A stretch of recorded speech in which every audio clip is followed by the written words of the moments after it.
Poynter's a leader in thinking about how journalism can best serve democracy.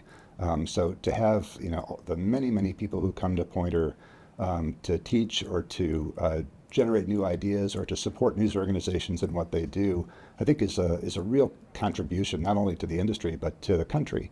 It's hard for me to kind of separate how I think about journalism and the industry itself and how we train people and equip people to enter this industry without really thinking about like sort of my military background. And one of the things that comes to mind for me is that Poynter really is a place where we're training and equipping people with the skills that they need to be successful in an environment that is increasingly hostile towards journalists.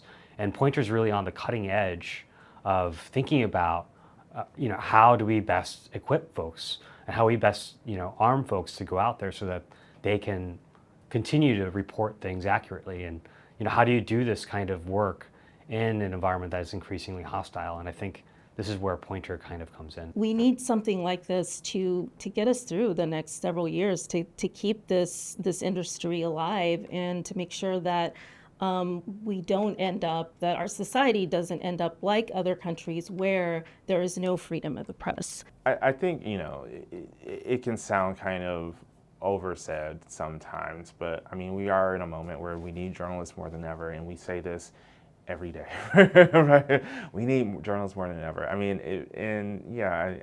it can sound kind of cliche sometimes, I'll admit that, but being here just now in this particular moment that we're in American history, I kind of felt the need more and more to kind of keep doing what I do and also just support and uplift the folks around me who are doing the same thing. There's something really magical when you find an organization, when you find educators who are doing everything they can to support democracy, to support a free press, to support the sustainability of those who are doing this work, but don't bring any sort of preciousness to it. We have to adapt. We have to figure out the ways to move forward. And Poynter recognizes that, and that is special.